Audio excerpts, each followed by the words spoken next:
Spider-Man Into the Spider-Verse, The New Mutants, Birds of Prey, the movie quiz, Red Pill, Blue Pill, and our top 5 comic book movies. It's the movie show. You talking to me? Here, looks like you boys have seen a lot of action. You're gonna need a bigger boat. Why so serious? I am serious, and don't call me Shirley. Hello and welcome to the movie show here at the Cinema Plus podcast. I'm David Roberts as usual with my friend and colleague Greg Fisher. Greg, how are you doing? I'm very well, sir. Thank you very much on this fine day. How are you? I'm very well, thank you. Good to hear. Should we get tucked into it? Let's do it.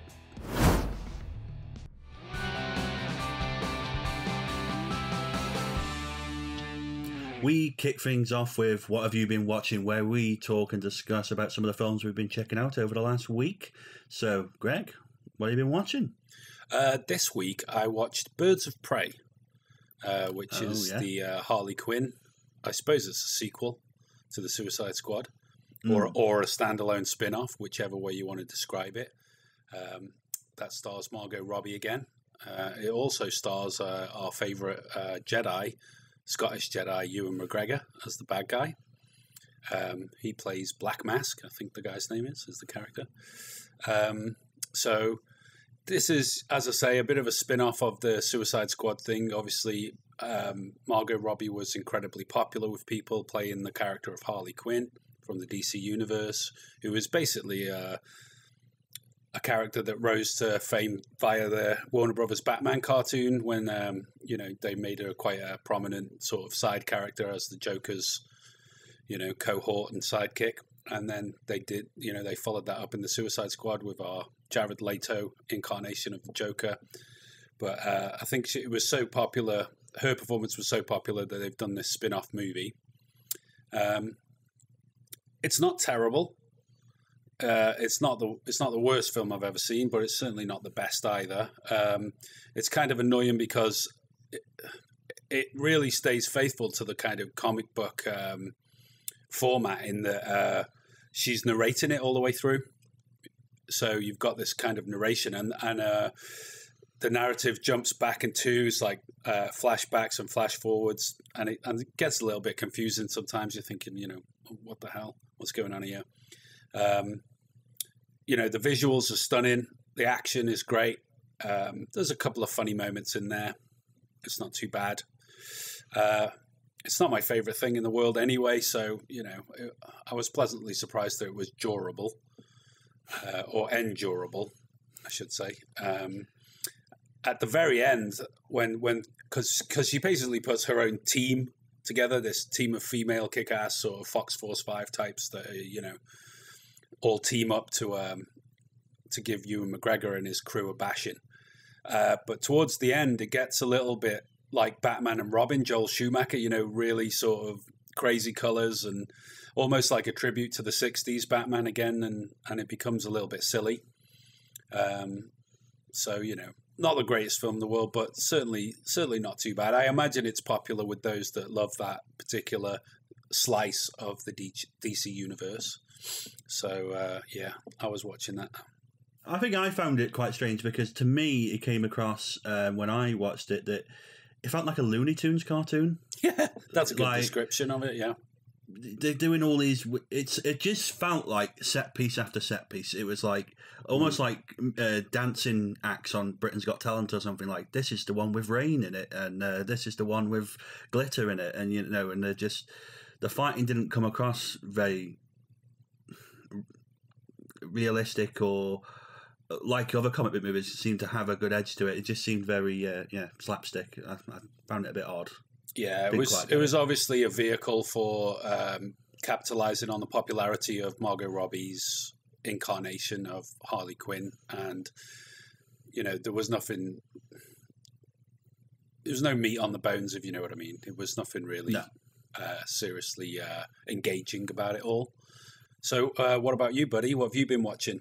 Yeah, so I checked out The New Mutants, which is the latest X-Men entry into the franchise. It's not a direct X-Men film, I guess, but it's part of that series they've done, obviously. Came out back in August. It's the 13th X-Men movie. That's right, 13th. It gets a bit ridiculous at this point. Well, yeah, I mean, it's got Maisie Williams in it from Game of Thrones. And, another absolutely shockingly bad actress. And Charlie Heaton from Stranger Things, if you've seen that. A few others in there. It's not a bad little cast. I mean, it kind of plays to me a bit like X-Men First Class did. But, they're young mutants. This time, obviously, it's not the main cast. It's like these new young mutants. They're in an asylum kind of thing, and it kind of kept away, and they're going to train them and keep them safe or whatever. But really, they're imprisoned, and the whole plot of the film is, hey, they're in this place and they're trying to get out, and they're trying to battle. So it's basically a themselves. prison escape movie. Yeah, basically. Well, what it really came across like was a really version of One Flew Over the Cuckoo's Nest, like fan fiction almost. It was like really like the warden was like Nurse Ratchet or something. It was really silly. And then all of a sudden, like Slender Man turns up, or about 10 of them. And they're like creeping them around and chasing them around, and they all blow the place up and everything. And it was silly. I mean, I didn't get the point of what they were trying to say. It felt very generic and like they've literally gone, here's what we have to do to make an X-Men movie of the checklist. Yeah, we got some freaks and we got some special effects, and they've literally gone, there we go, that'll do. And I was like, if this is your last one, as they're claiming, what a way to go out, Well, I think if you've got 13 films deep, you probably are running out of ideas, and it is milking it, trying to get blood out of a stone. But when we discussed what we were going to be watching for the show this week, I felt that I might have drew the short straw with Birds of Prey, but it sounds like you did. Oh, Jesus! Sounds like I got the good movie, and you watched the turkey.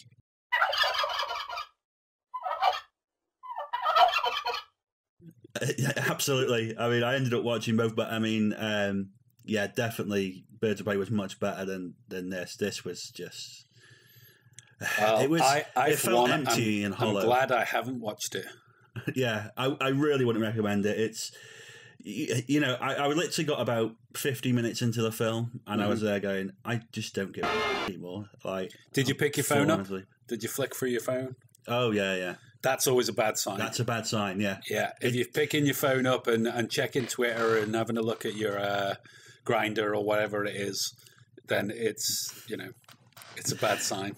It's a shame because it just feels like, as with a lot happens with these films, the franchise and stuff, this feels like they've really pimped out the whole thing, and at this point, there's nothing left. This is it. God. Yeah. Good. No more X-Men movies. Good. Well, there we go. That's what we've been watching this week.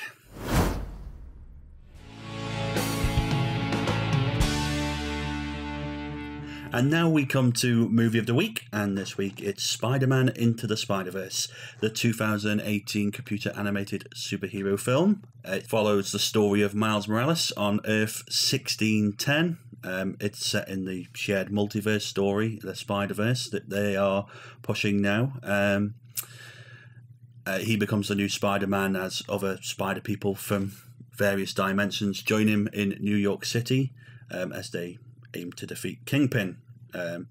Interestingly, this was the first non-Disney Pixar film to win the Academy Award for Best Animated Feature back at the 91st Academy Awards since 2011's Rango. So, a very highly rated film. Greg, what did you think? I think that high rating is well deserved. I thought this was a fantastic film.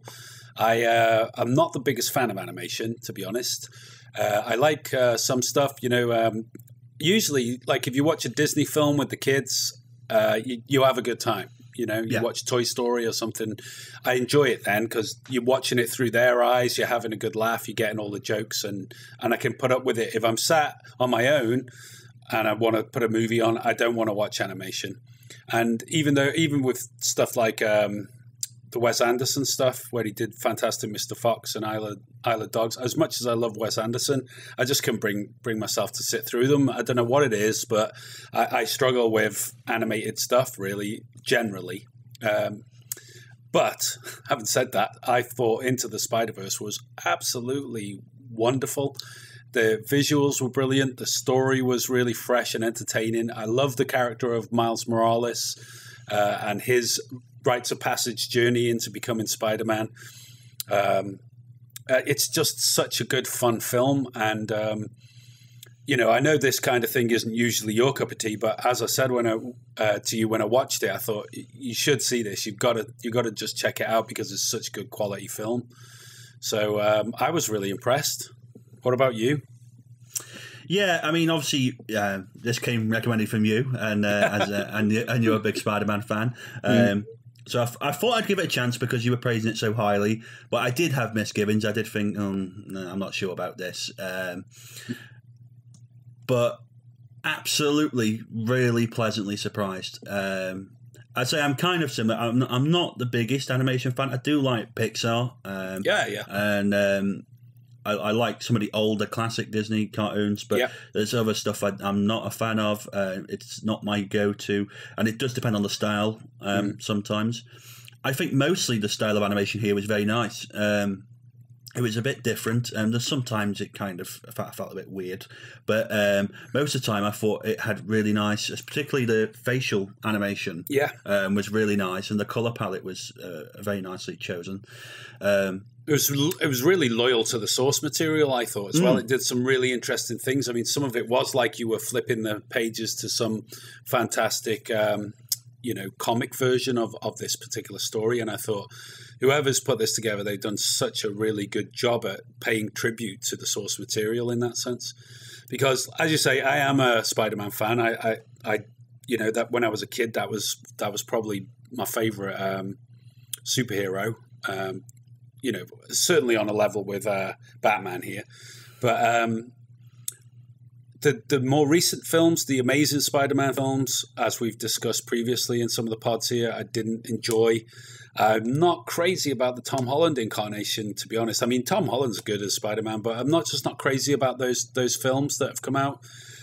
I did like the Sam Raimi films, thought they were great, but when I watched Into the Spider-Verse, I was just really surprised at how great it was. And I thought that it had little nods to the Sam Raimi incarnation of Spider-Man in there, like the upside down kiss and little things there that you could tell they were sort of nodding to that incarnation of Spider-Man. And I was thinking, I could really get into this and really go with it. I mean, I don't know anything about Miles Morales before this film, and I don't really know about how they've expanded the idea of Spider-Man into this Spider-Verse, because I haven't kept up with the comics in recent years.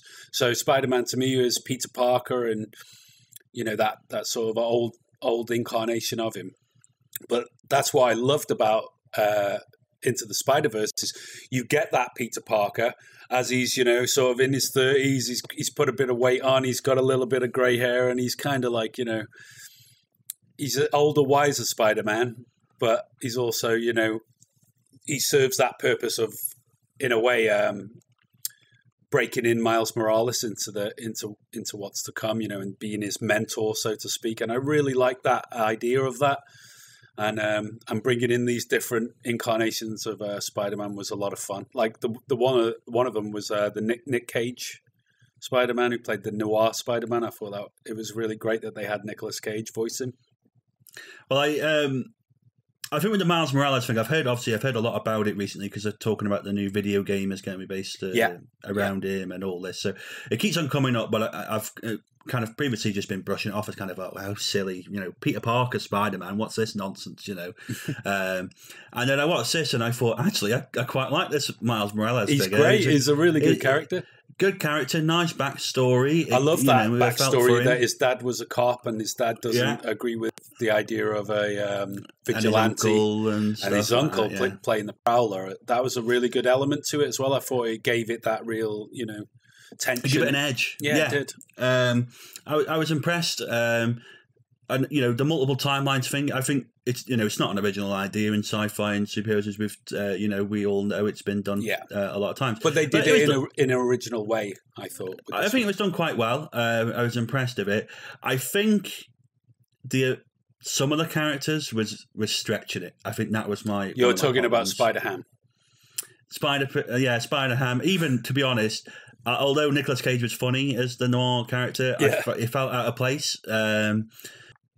It just went a bit too far with some of them. It felt a bit out of place. It was like I could get behind the first few turning up and Gwen and stuff like that. And I felt they were trying to serve all fans of the Spider-Man universe, or multiverse, I should say, because there's older guys like myself who've been reading it since they were kids. So they've got the original Peter Parker, and he's the age he is. He's sort of relatable in that sense. And there's those jokes about him having a bit of a gut and, being a bit of a washed up Spider-Man. That was quite entertaining and funny. You've obviously got Miles as the new cool kid on the block.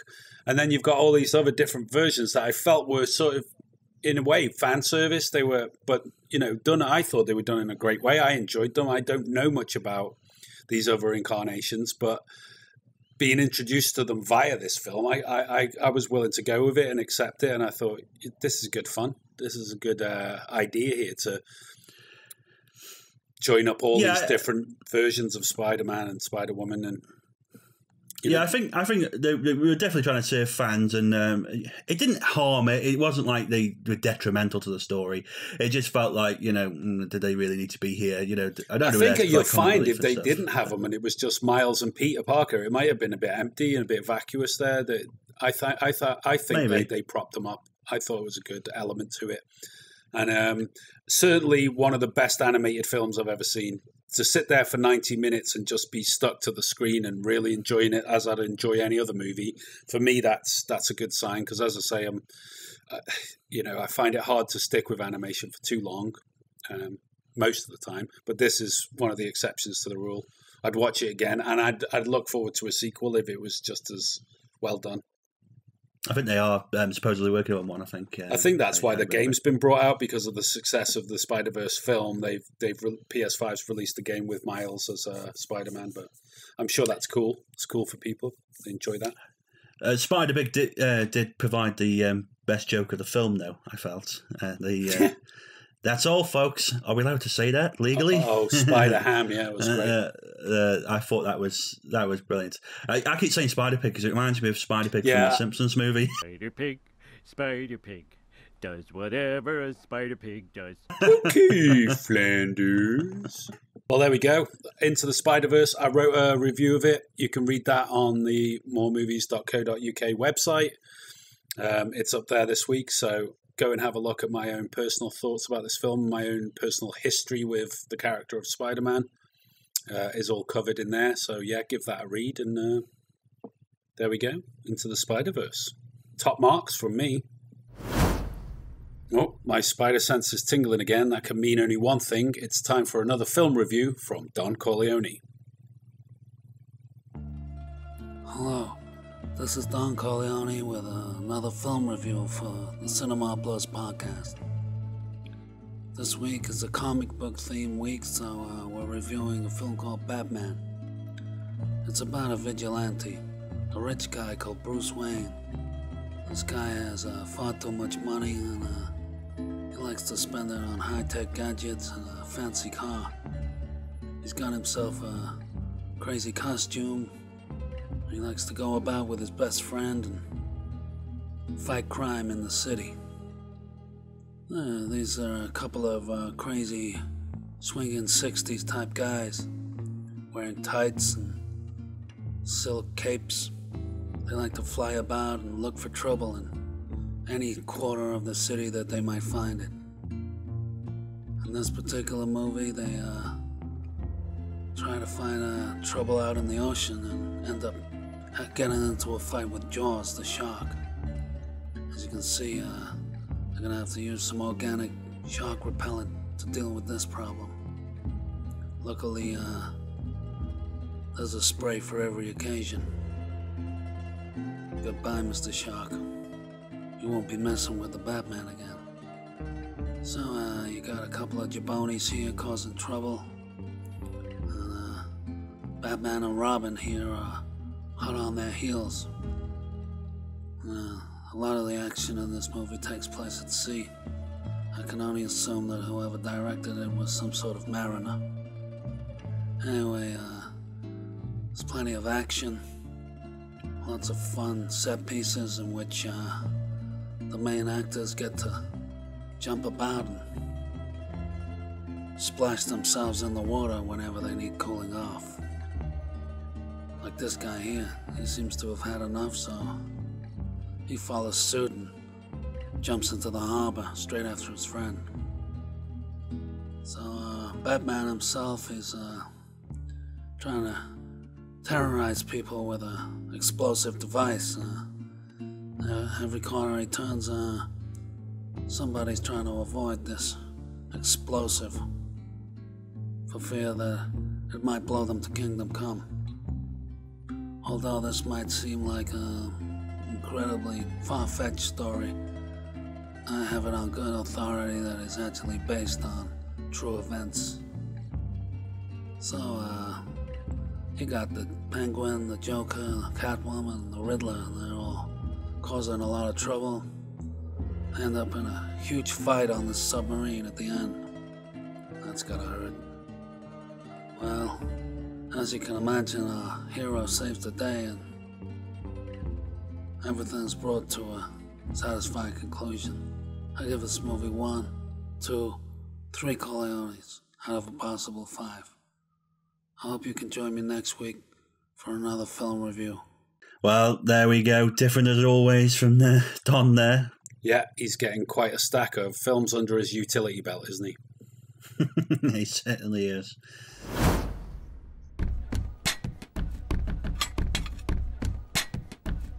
So now we come to movie news, where we talk about some of the things that are happening in the film industry over the last week or so. Yeah, I mean, the first thing I came across was it looks like Deadpool 3 is going to happen.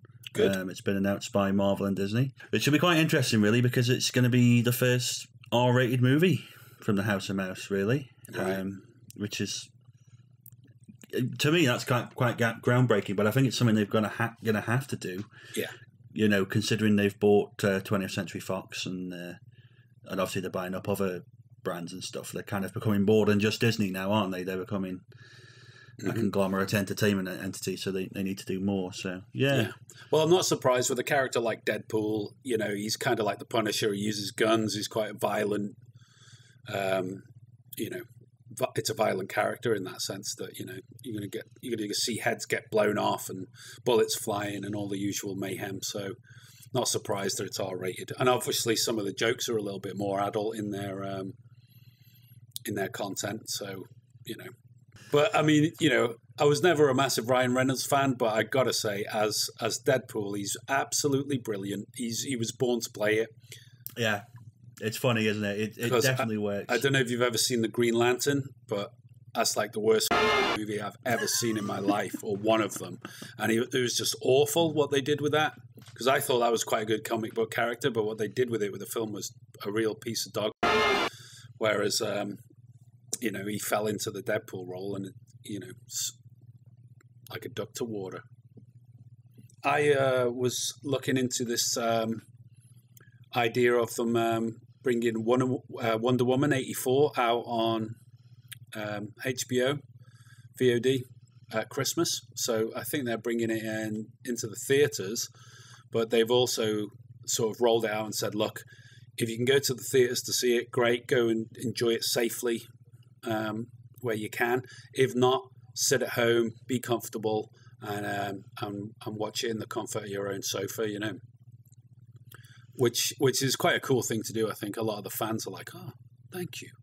Thanks very much.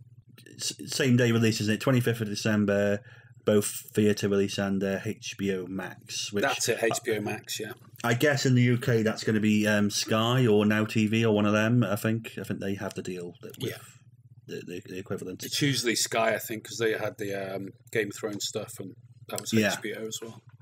Yeah, it's obviously part of it. We've talked about this before, about like this paradigm shift that's happening, and obviously the pandemic has kind of amplified some of that. But it makes sense. I mean, Disney have obviously done this early this year with Mulan, and obviously some other films have come out on streaming services, and this is like the next kind of big one, and they've gone, well, because of people not being able to make it to the cinemas perhaps or whatever, they've this is the way to kind of get it out to people. And they've kind of sold it though, like aren't we good to you? Aren't we so good to you? Merry Christmas. This is our present. You don't have to go and catch coronavirus to watch our movie and possibly die. You can stay at home and watch it there. Aren't we wonderful? Aren't we just wonderful?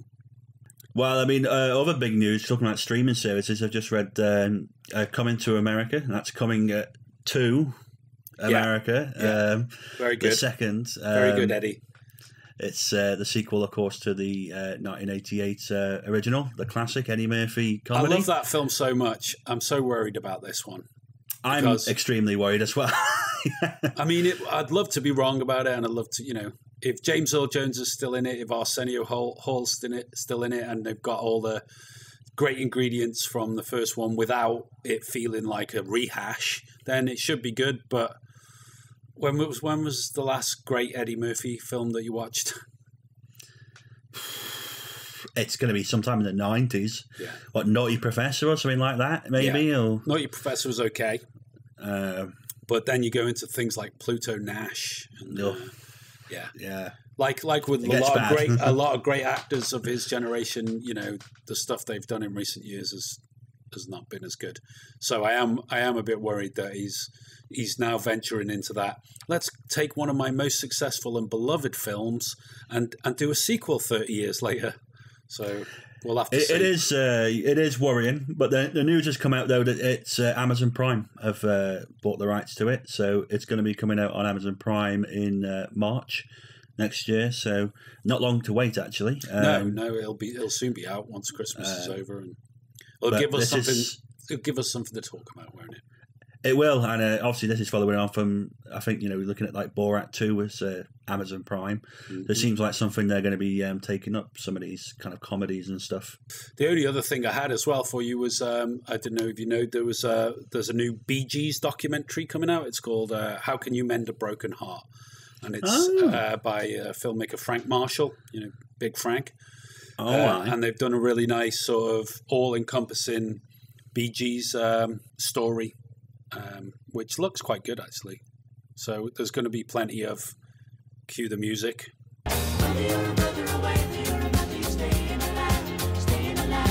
Yeah, there's going to be plenty of dancing, plenty of high-pitched vocals. And can you tell by the way I move my walk?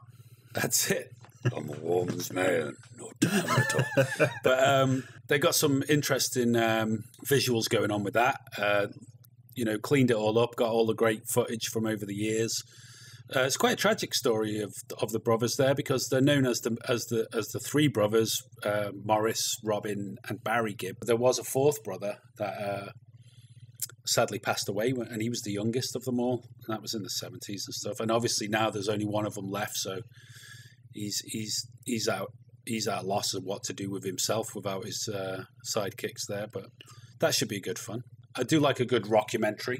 Yeah, I do as well. And I love, especially when they're taking like the older bands and they get the footage and clean them up and stuff. I think they look fantastic. I've seen some of them remasters of the Rolling Stones films from back in the day, and they're stunning to look at. Yeah. And obviously we're waiting for this Beatles one next year, which got delayed, and that should be amazing. But yeah, I love that kind of stuff.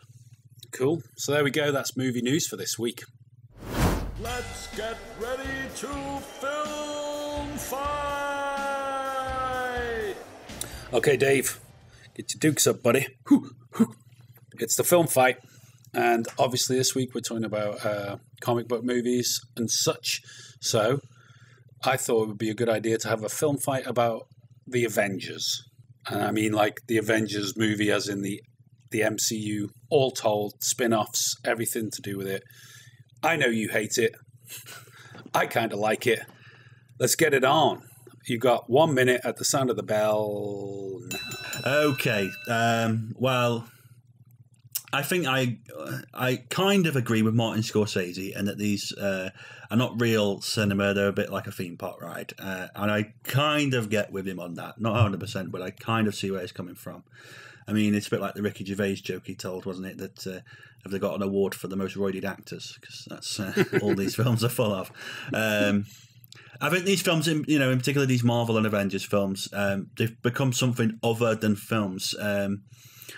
Because the excitement's not really about watching a plot take place in a film, a story being unfolded. It's, I've seen all 150 films and 500 television shows, and I've ticked them off my list, and I'm on the Marvel bandwagon, and guess who's turned up in episode 72 of whatever show they're watching. It's more about that now. It's more about, we've got 6 of them in this film, from that one and this one, and they all tie together. By the time I got to Avengers Endgame, we went to the pictures to watch this, and I just found it nauseating, predictable, and almost cowardly in its approach. They'd ended the previous film actually quite interesting, with obviously them all disappearing into dust, and they might all be dead. And then they just went 20 minutes later, we can go back in time and reverse all this that we've just committed. It was the ultimate Deus Ex Machina. It was just like lazy and cheap, and like, is that all you're going to do? And the ones who ended up dying, or obviously, was it Captain America went back in time or whatever in it? It all felt a bit kind of cop out. It wasn't like, this is tragic. It was like, we killed the oldest one, which no one gives a shit about anymore, and the other one's just gone back in time, so he's all right. I've got to stop you there. I've got to stop you there. That's your time is up. So, yeah, we'll get straight back into it with a rebuttal at the sound of the bell, which is, okay, so the Avengers is, this all-encompassing, mega, super-duper superhero franchise that has been built up slowly over time. You had the Iron Man movies that kind of started it out, and they built to it with the Thor movie, and there was little Easter eggs coming in with Samuel L. Jackson's character of what's his name? Nick Fury. Building this squad up. You had the Captain America film, which sort of predated everything because he was the first Avenger. And then you have this wonderful team of Earth superheroes that, band together to save us from a fate worse than total annihilation or oblivion. You got some of the greatest actors of the modern day in there, with people like Scarlett Johansson and Robert Downey Jr. and Samuel L. Jackson, of course. Motherfucker. I mean, what's not to love there? For me, being a fan of the comics beforehand and reading the Avengers stories and things like Secret Wars and everything back in the 80s, and the Civil War that they covered in the Marvel comics about 10, 15 years ago, to see that brought to the big screen, now that they've got the special effects just right to be able to do it, it is a real pleasure for fans of the source material, because, they don't do everything right. There's always something you'd want to change and you'd want to make different. But, just on the scale of them being able to present all this stuff and actualize it on the screen these days with the special effects they got, just that alone is impressive enough for them to do it. I can understand what Scorsese's saying, that he thinks it's more of a theme park ride type cinema, but this kind of cinema has always existed. People have always gone to see stuff to just have a cheap thrill and not have to think too much. They just wanted to go and see a spectacle, and all right, I'll go and see Taxi Driver next week, and I'll really get into the cerebral meditation of it all. But this week I want to go and see Tony Stark and friends blast the hell out of some purple geezer with a stupid chin. There's the bell. There we go. There we go. So, yeah, I just thought it'd be interesting for us to talk about, because I know you don't like it, and I did drag you along to the cinema once or twice to to come and see these films, especially those last two. I find those last couple of Avengers movies, for me, are comfort movies. When I want to put something on to just sit back and, like I said, just not think of anything and just go on a rip-roaring adventure, so to speak. They do serve a purpose for that. So I do think it's unfair to not slice out a little bit of a section of the cinema pie graph so to speak, for these kind of films because, they clearly are, and they clearly are great escapism, and they're very popular. I mean, if anything, they've become the Star Wars of the current generation. That's how popular they are. They have. I think Star Wars has got a far more behind it, storytelling wise. Certainly the originals. Maybe the originals, but certainly not since. I would put them on the same level as the MCU in terms of they're just popcorn entertainment. I think that my issue becomes because some of the Marvel movies are very entertaining. I really enjoyed Guardians of the Galaxy and some of the other ones, which are quite good. No problem with them. I think by the time it came to the Avengers, it was like, how many of these characters can we get on screen? And some of them turn up for 10 seconds, and it was like, well, what's the point? It was just how many can we cram in and how many stunts can we pull off in the next 2.5 hours. Well, I think what my problem is some people who go around thinking it's the best movie of all time are, the best movie ever is the Marvel's Avengers. And it's like, it really isn't. It's nowhere even close to that. But, that's all they are. And that's like you said yourself, you understand people just go and see them. That's all they are. I agree. I agree with you. If anyone tried to say it was as good as a film like Dr. Zhivago or something, or Bridge Over the River Kwai, of course not. Of course it's not. But they are a lot of fun. I think it's your failure to have fun watching these movies that flabbergasts me.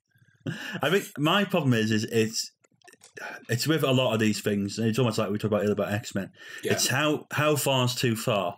And I think that's my problem. When I saw the upcoming, because obviously they release what's coming up, and I was looking at what's coming, the new Marvel films that are coming out, and you kind of go, I don't know any of these people. Like when they started, it was like, we know Hulk and we know Iron Man and the big characters.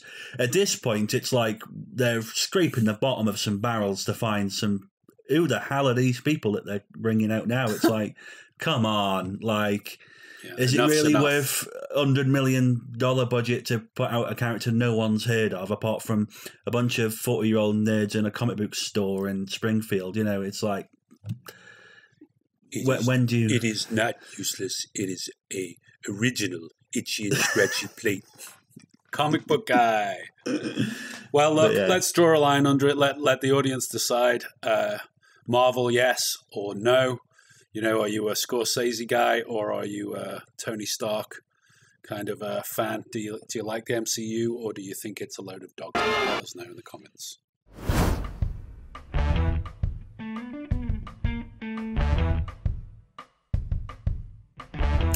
Okay, it's time again for the movie quiz, where we're going to grill Greg on some of his cinema knowledge. And of course, this week we've got some more comic book movie themed questions, as we've been talking about them. Of course, some of these questions are images. So if you are listening on our podcasts on Spotify or any of the other audio platforms, do pop over to YouTube and join in there so you can see the images that we are referring to.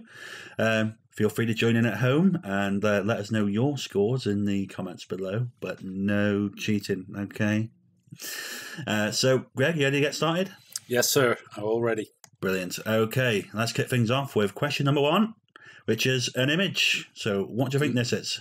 What film is that? That's Batman Forever, Val Kilmer and Nicole Kidman. Correct. Batman Forever, absolute atrocious film, but... It wasn't that bad. It wasn't that bad. Well, it's not as bad as Batman and Robin, but it's nowhere near as good as the Tim Burton Batmans, but no, it's not as bad as Batman and Robin. Okay, question number 2. What year was the first Iron Man movie released, kicking off the Marvel Cinematic Universe? My God, I'm terrible at things like this, remembering dates. Oy, oy, oy. It's well over 10 years.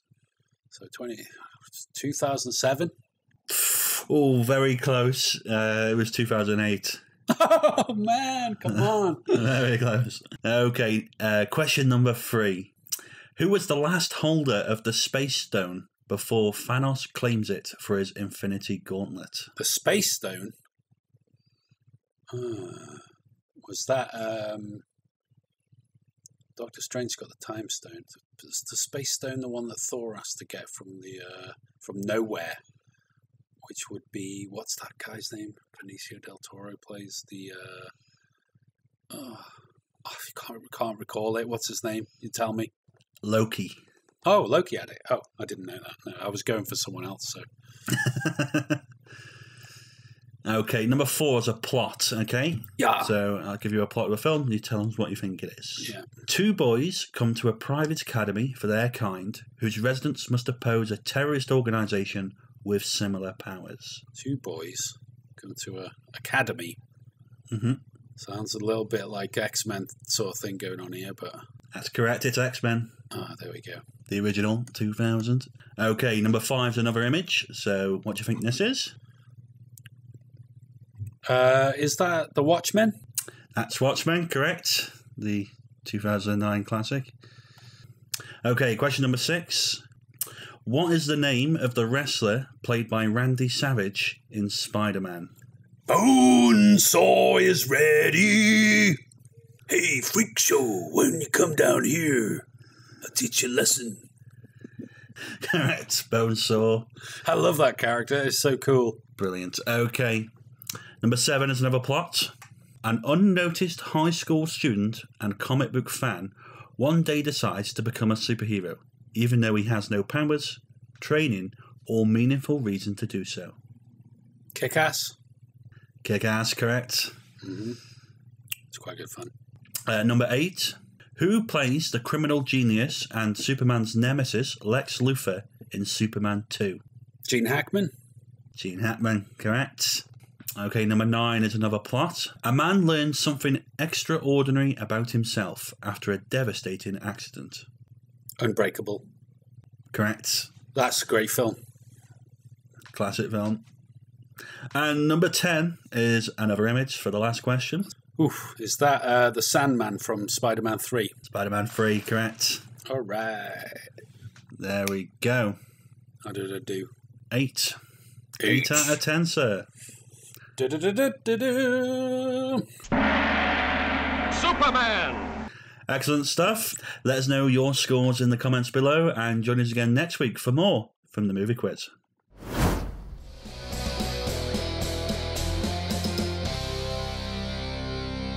Okay, now it's time for our top 5s. Obviously, this week we're talking about comic book movies, so we're going to go with our top 5 comic book movies. So let's get straight into it, Dave, and reveal what we had, both of us, at number 5. Interesting. So I had Persepolis, which is a animated film straight from a graphic novel about a young girl who lives in Iran just before the Islamic Revolution, and she's kind of non-traditional. She likes punk rock music, and she kind of rebels against the system. And I think it's just, it's one of those films. I think everybody should see it. It's such good story and animation, and it's got a really good message. Have you ever seen it? I haven't. That sounds really interesting. Well, then you missed that lecture in college, because that's where I seen it. They showed it us on the course, but maybe you weren't taking that module. I might not have done that module, maybe. But yeah, I thought Persepolis was really good. Either that or I was in the bar. Yeah, probably were in the bar, propping it up. But yeah, if you haven't seen it, check it out. It's really good. I've obviously chosen Guardians of the Galaxy here. It's actually probably my favourite of the Marvel ones. I think it's zany and packed with so many cultural references. I think it's really great fun, really great film. And it's got my favourite Dave Bautista in it. So, Dave Bautista's character is just so funny.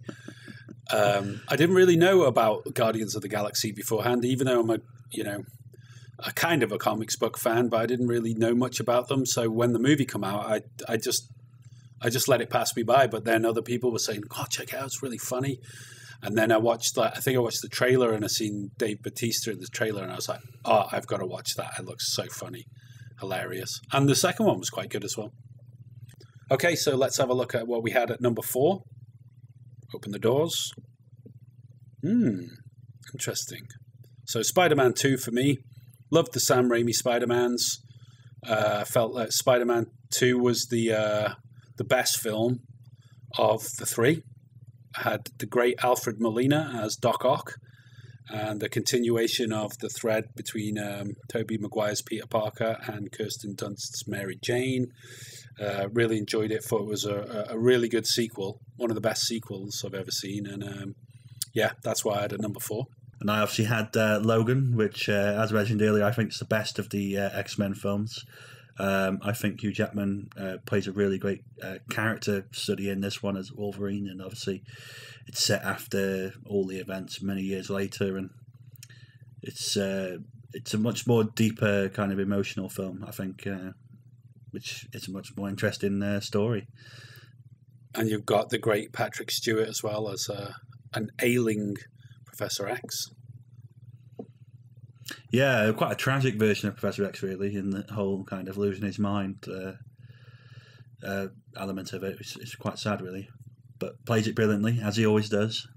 Okay, so let's take a look at what we had for our number 3 picks. Spider-Man 2 for you, and the Joker for me. Or Joker, I should say. Anything to add about Spider-Man 2? Well, yeah, I mean, just obviously it's the best of those 3. I think the Sam Raimi films were the best ones for Spider-Man, and I think the second one was the best of the trilogy. It took the really great stuff from the first film and it went a lot deeper with it, a lot more emotional. There's more focus, and it's just a great story. It's a great film, really enjoyable. Just as you say, it's the best Spider-Man film that's been produced, in my opinion. Yeah, I agree. It's a really good one. And yeah, I chose Joker because I was blown away by that film. I thought, the irony being with this, that Martin Scorsese was one of the executive producers as well. But there are a lot of similarities with it and his earlier film, The King of Comedy. They've got kind of a similar thread.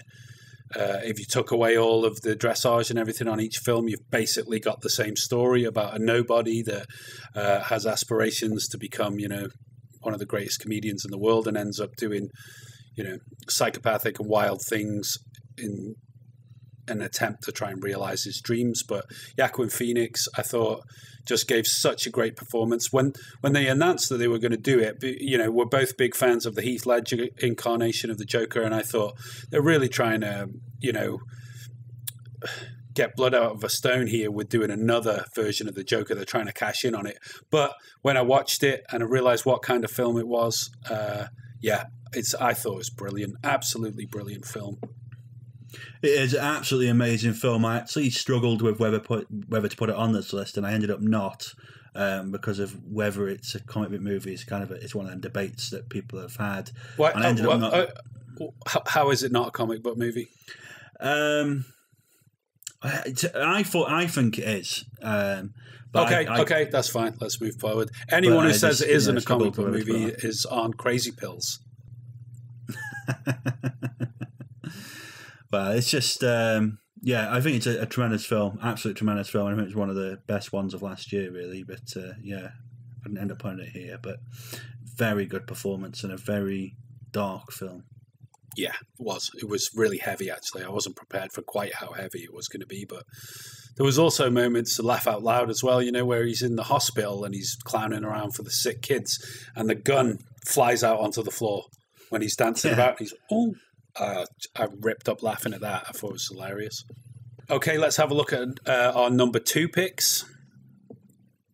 Ooh. Both sequels, both from the DC universe.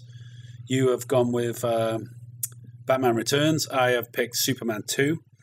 Superman 2, very much like Spider-Man 2, for me, is my personal favourite of that original series of films. It's got really great bad guys. Terrence Stamp as General Zod, Neil before Zod, all of that stuff. Really cool. Superman has actually got to fight people that have got powers just like him. So it kind of normalizes him in a way. He's, we've talked about Superman in one of our previous podcasts, and you said, he's invincible. He can't be beaten. He's infallible. Well, in this film, there's 3 people with exactly the same sort of powers as him. They can fly, they got ultimate strength, they got the laser vision, and they got all this stuff going on, and they're hell-bent on taking him down. So that makes for a fantastic movie there. Not only that, but he also chooses to lose his powers, so he literally becomes immortal, a mortal man that can be, you know, that bleeds, that can be destroyed, and in a twist of events that end up, you know, with him regaining his powers and taking on the bad guys. I just love it. I think Superman 2 is just one of my, you know, favorite comic book movies of all time. But I know how you feel about the Superman movie, so I'm not going to ask your opinion because you probably haven't even seen it. So why don't you tell me why you chose Batman Returns? Yeah, well, I think out of the original 4 Batmans from the 90s, I think Batman Returns is the strongest one. Really? Although, obviously, the Joker from the first one is fantastic with Jack Nicholson. I think out of all 4 of them, in terms of the whole story, the whole tone, I think Batman Returns is the best one. Danny DeVito, of course, is the Penguin, and Catwoman, Michelle Pfeiffer. She is brilliant in it. And you got Christopher Walken as well. Christopher Walken, yeah. Bruce Wayne, why are you dressed like Batman? But I think Tim Burton finally managed in that one to really bring out the brooding, dark atmosphere that we really wanted. It was a much more heavy film. It was about the kind of tormented hero that we got to experience properly, really, in the Dark Knight trilogy much later. Yeah. But this was kind of the first taste of this is how Batman should be, you know. And tremendous film. Very well said. Unfortunately, you're wrong about it being the best Batman film because Batman 1966 is the best Batman film. Anyway, let's have a look at our number 1 choices. Take them away. Oh, we got a match! Yes! It's a match. Of course, it's a match. It's The Dark Knight. It's the greatest ever comic book film ever made. Not only because of, you know, that the old adage of Heath Ledger's Joker being the most fantastic thing anyone has ever seen ever.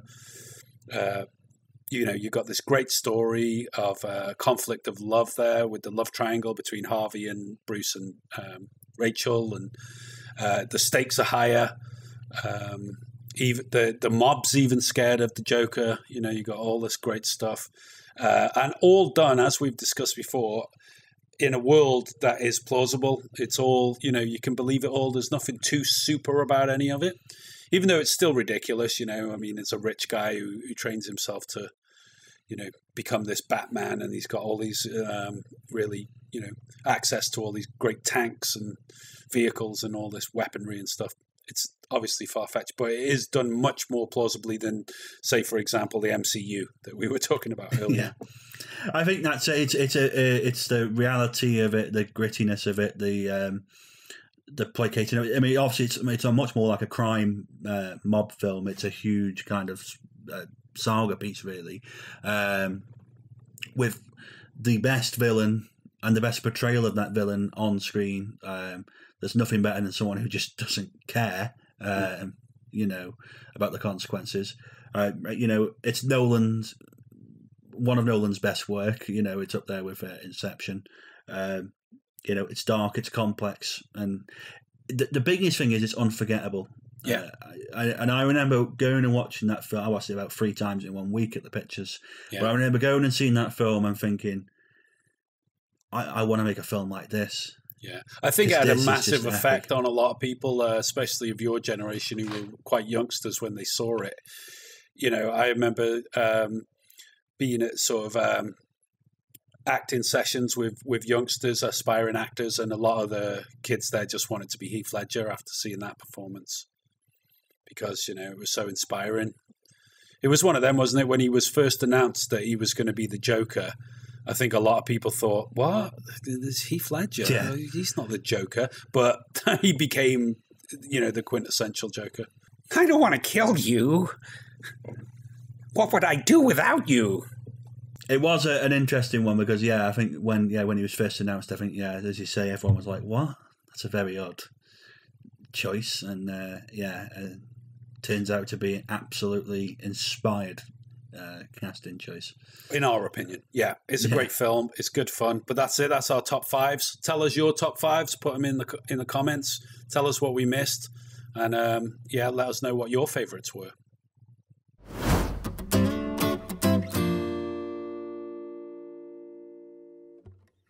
Okay, now we're into the section of the show called Shorts and Shout-Outs, when we like to talk about some short films that we've been watching and give a shout-out to our friends in the film Twitter community. Dave, what's the short films you've been watching this week, buddy? Yeah, so I came across a really sweet short film, actually, called Sidekick from 2016. Okay. Lovely little film, directed by Jeff Cassidy. It's got Josh Dallas from Once Upon a Time, the TV show, in it. Okay. And Emily Bett Ricketts from Arrow, the TV show. Mm-hmm. And they basically play this couple that are going through a bit of a rough patch, and they've got their young son. And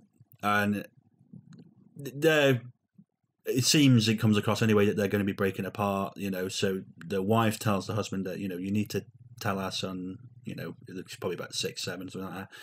You need to explain to him what's happening, really. So as he's putting him to bed, he starts telling him a bedtime story, and he kind of dresses up telling him what's going to happen of their breakup as this bedtime story, which is about this superhero fighting the bad guys, and he's got his lovely sidekick, and the young the boy plays one of the sidekicks as well. But obviously that plays out as a superhero story, on screen, and it's done a bit like it looked a bit like Kick-Ass or something like that in terms of visually, but it's a really, really great film. Conveying this little story across. It's really quite sweet, really, playing off this little, dressing up the story as a kind of tale, story within a story. I always think those kind of things work really well. It was shot really nice and acted very well, and just a nice little tale, in a nice wrapped up little 10-minute short film worth checking out. There's links down below in the comments, so I recommend people go try it out. Fantastic. That sounds really good. As you say, we'll put a link down in the comments if you want to see that. Quite similarly, I looked up a superhero short film myself, and I found one called Invincible Boy, which is actually 20 minutes. So it's longer of the kind of short films that we usually see. But it's really great production value, really good soundtrack, great acting. It's about a young boy who's obviously into the idea of superheroes and being a kind of superhero figure himself. And, one day he's in the comic book store and somebody says to him, well, you have to have superpowers to be a superhero. And this guy who's in the comic book store kind of points out that, well, actually, you don't have to have superpowers. You can just do super things to become a superhero. So him and his friends set out and they start doing some good deeds for people.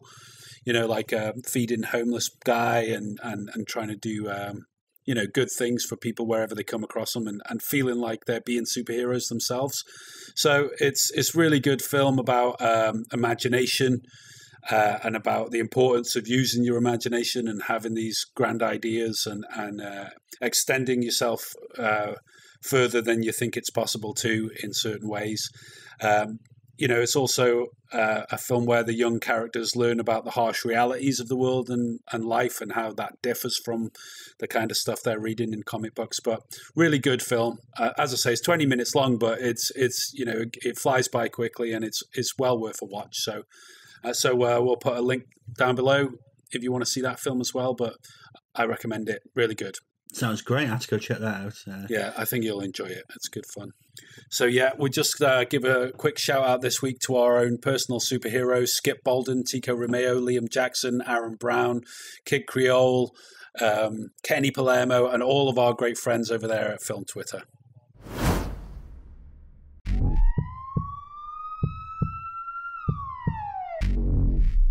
Okay, and it's time for Red Pill, Blue Pill. It's medication time, Dave. It's medication time. So obviously, we've been talking about comic books. So if you're ready, we will begin. And here are your choices. Captain America or Captain Chaos? Well, I don't know who Captain Chaos is, so I'll go with Captain America. Look at me, sure. I'm the captain now. You don't know who Captain Chaos is? Dun, dun, dun! I am Captain Chaos. Okay, latex or leather? Leather. The Watchmen or Mystery Men? Watchmen. Ghost Rider or Blade? Blade. I think that's a better film. Howard the Duck or Spider-Ham? Howard the Duck. Why not? Frank Miller or Stan Lee? Frank Miller. Superman or Shazam? I've not really... I know of Shazam, but I don't know much about him, so I'll go with Superman. You chose Superman. Wonder Woman or Captain Marvel? Wonder Woman. X-Men or Suicide Squad? Based on the terrible film, I'll go with X-Men. Doctor Strange or Dr. Emmett Brown? Dr. Emmett Brown. My favourite. Condor Man or Birdman? Birdman. Ant-Man or The Tick? Ant-Man. Darkman or Judge Dredd? Judge Dredd. The Shadow or The Phantom? The Phantom. The Rocketeer or Biggles? I don't know either of them. I'll go with The Rocketeer. The Incredible Hulk or Spider-Man Strikes Back? I'll go with Spider-Man Strikes Back. Lois Lane or Mary Jane? Mary Jane. Yeah, I'm talking about the character Mary Jane, not the... Not the... Yeah. Is it heavy stuff, man? Aunt May or Alfred Pennyworth? Oh, it's got to be Alfred. It's got to be... Aquaman or Hellboy? Hellboy. V for Vendetta or Kick-Ass? V for Vendetta. A team of Crusaders or a lone Avenger? A lone Avenger. The Punisher or The Crow? I actually really like The Punisher, so I'm going to go with that. Over The Crow? Wrong. However great The Crow is, I do like The Crow, but I really like The Punisher. You're wrong. Well, you know. It's wrong. Scott Pilgrim versus the World or Sky High? Scott Pilgrim. The Incredibles or Teenage Mutant Ninja Turtles? Well, I think I'm that generation, so I'll have to go with Teenage Mutant Ninja Turtles. Flash Gordon or Buck Rogers? Flash.